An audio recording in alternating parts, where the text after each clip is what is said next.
Good day, ladies and gentlemen.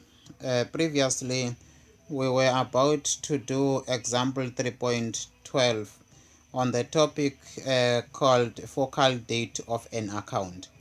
And I did highlight the basics when it comes to the focal date of an account. What do we do? And to just highlight a few things, we said you need to calculate the future value of the amount that was borrowed. Then that means you need to know how much was borrowed and what is the required future time. Then after you calculate the future value of the payments that were made, then after you calculate again the future value at the given focal date or the future date. Then after, what do? We deduct the future value of the payments from the future value of the amounts that we borrowed. That means we say number 1 minus number 2, or bullet point number 1 minus bullet point number 2. Then that will give us the balance at the given point in time of the focal date, which must be the same in both instances, from the future value of the payments and the future value of the amounts that were borrowed.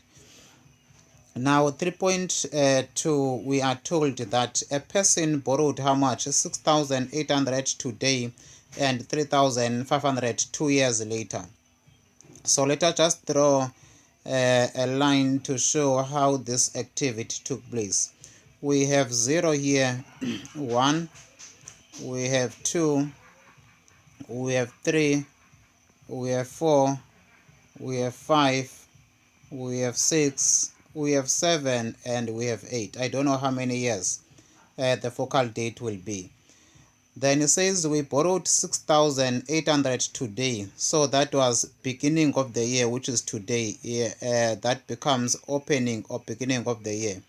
Opening of the year, 6.8. So now we are told that 3.5 was also borrowed 2 years later.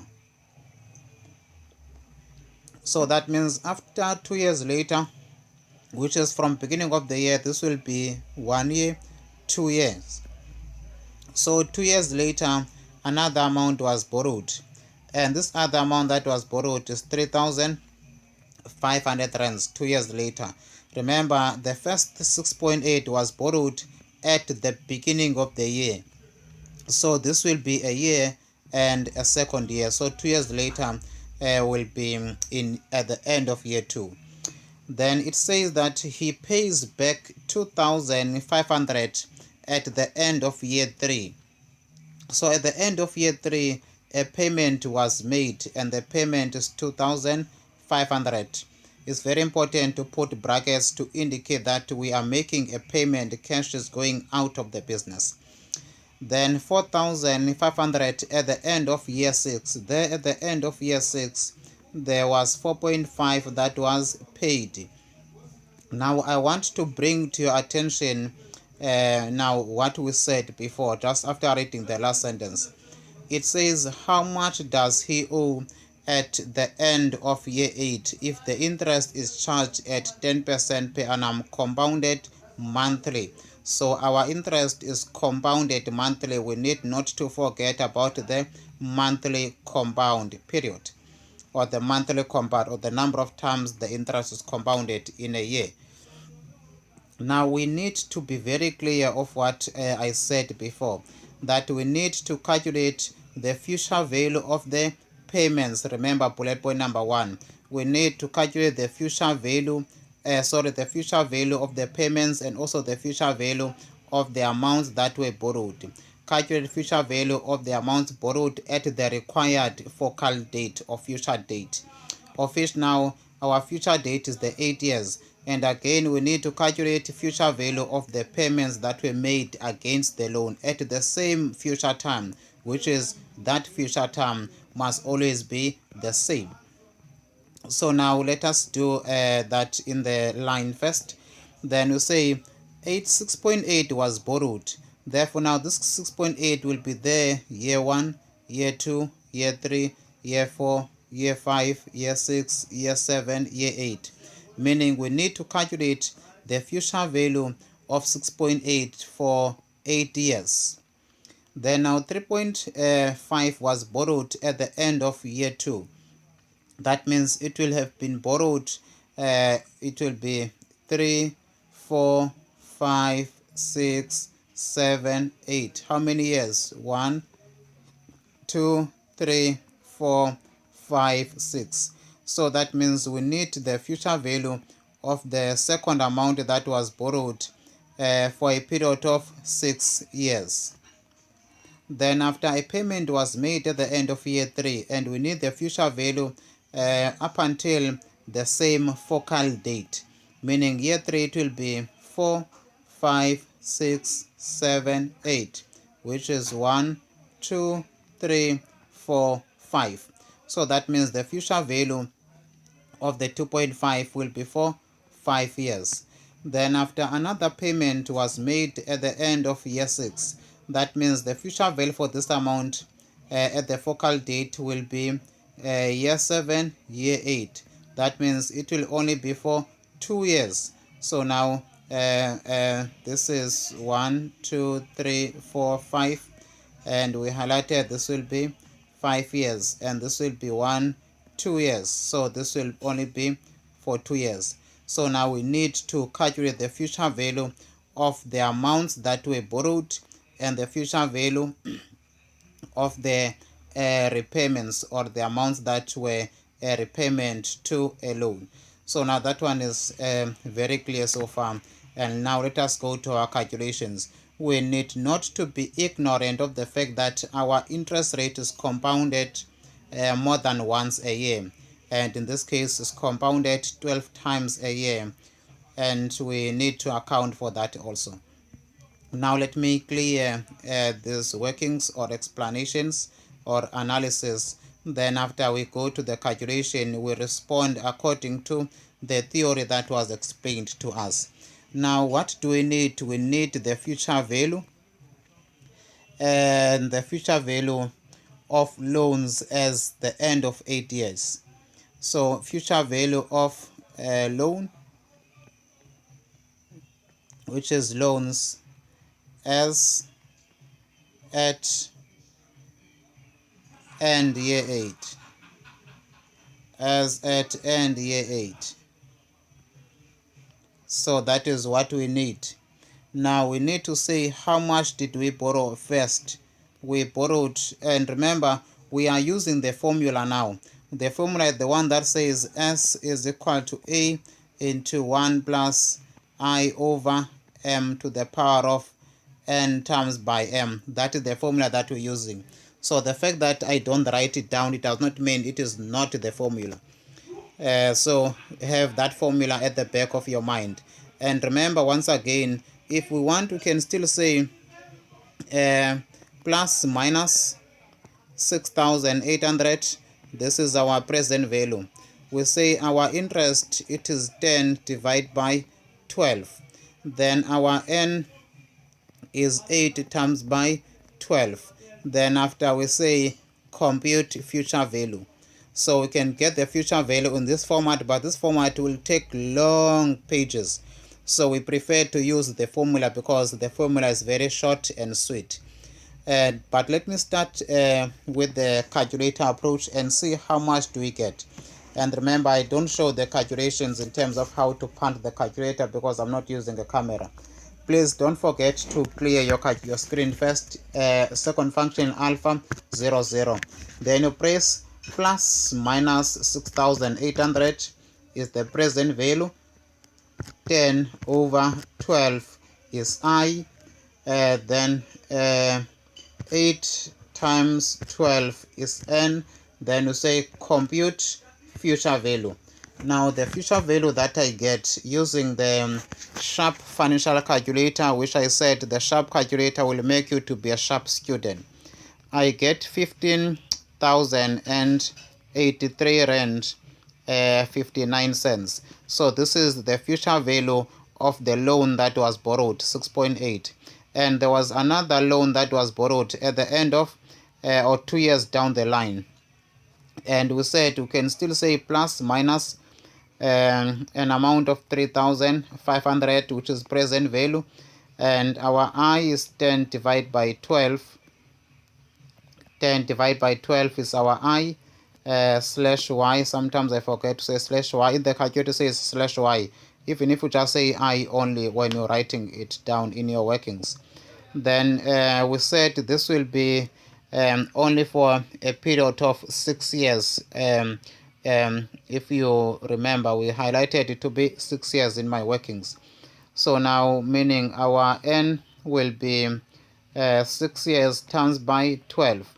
Then we compute our future value. Then now it will be second function alpha 00 to clear the calculator, plus minus 3.5 is the present value, 10 over 12 is the interest, 6 times by 12 is our n. Then we compute the future value. The future value that I get is 6,361 rand 58 cents. So now these will be the future values of the loan.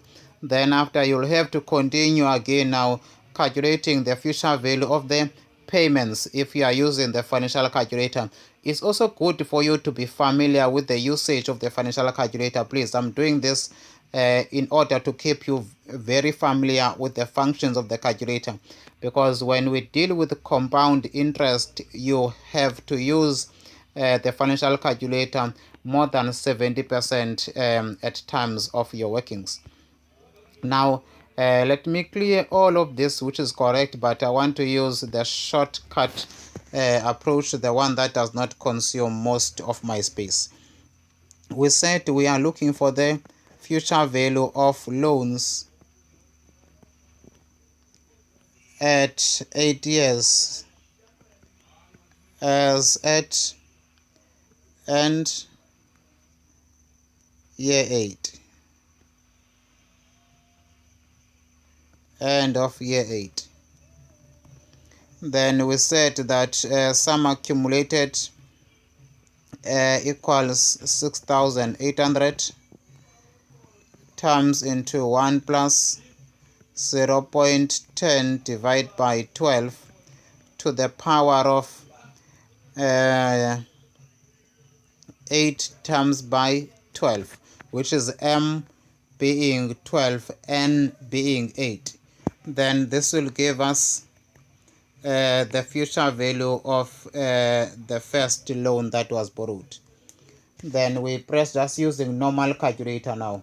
You say 6,800 open brackets 1 plus 0.10 1 plus 0.10 divided by 12 to the power of open brackets 12 times by 8, we get exactly the same 15,000 and 83 rand 59 cents. Then after, we go to the second calculation of the future value of the amount that was borrowed. We said 3,500 was borrowed, 1 plus 0.10 1 plus 0.10 divided by 12, all to the power of 6 years times by 12. Remember, 6 is n, 12 it is our m, the number of times the interest is compounded in a year, which is there are 12 months in a year because it's compounded monthly. Then second function, we don't have to say second function. 3,500 open brackets 1 plus 0.10 divided by 12 close brackets, second function deep open brackets 6 times 12 close brackets equals, we get 6,361 rand 58 cents, or no, 58 cents. So now this is the total of the payment or of the loans that were borrowed, total of the future value of the loan that were borrowed. So now the total will be 21,445. I add both of them, 21,445 rand 17 cents. That is the total of the loans or total of the future value of the loans at the focal date, then we need to know the future value of the payments. The first payment that was made was 2.5 and it was made 3 years down the line. Therefore, now we said it will be 5 years left, and we always highlight that this is PMT 1, payment number 1, which is 2,500 that was paid 1 plus 0.12 0.10 divided by 12 to the power of 5 years times by the number of times the interest was compounded, which is 12 times. That is our M, which is the frequency of times the interest is compounded in a year, and is compounded monthly, meaning there are 12 months in a year. 2,500 open brackets 1 plus 0.10 divided by 12 close brackets, second function dip open brackets 5 times 12 close brackets equal. Remember, the reason why I'm opening brackets with the power is because I am multiplying two numbers. So I get 4,113 rand 27 cents. Then after we had a second payment number 2, where we paid a bit more amount, 4,500, and it was paid, if you remember, at the end of 6 years, meaning there were only 2 years left, 7, 8 to the focal date. 1 plus 0.10 divided by 12 to the power of 2 times by 12. It was borrowed for 2 years. It was paid 2 years before the focal date and is compounded monthly. So now we need to multiply by the number of compounds in a year, which is 12 times in a year. Then this will give us the future value of the payment number 2. 4,500 open brackets 1 plus 0.10 divided by 12 close brackets, second function dip open brackets 2 times 12 close brackets equal. That means when I'm saying opening brackets close bracket, that means I am putting all this in brackets. I will show you now. We have 5,491 rand 76 cents. Then we draw a line there, and that will give us the balance that is owed at the specific focal date. Remember, that means here I put brackets, although I don't put them here, but I say by mouth. I put brackets here so that you make sure that your calculations are very accurate, no mistake, because your calculator can make a mistake when it comes to that. So now the balance at the end of year 8 will be the difference. We have balance at end year 8, balance at end year 8, balance at end year 8. So now what does that mean? That means we say 15,083 rand 59 cents. Oh, we've already added that one. It is 21,445.17 minus 4113. Let me just use the visible calculator. 21,445.17 minus 4113.27 minus 5,491 rand 76 cents. This gives us 11,840 rand 14 cents. So that is the answer to the example 3.12. So now we have covered that very well. Then now the next example, which is also the focal date, it is the example 3.13, which is the last example that I will be doing in this question, where we are told that Mr. Jones invested 25,000 in this case with a bank at 9.5% per annum, compounded monthly. It says after 15 months, he added a further 10,000, so he invested more amount after 15 months.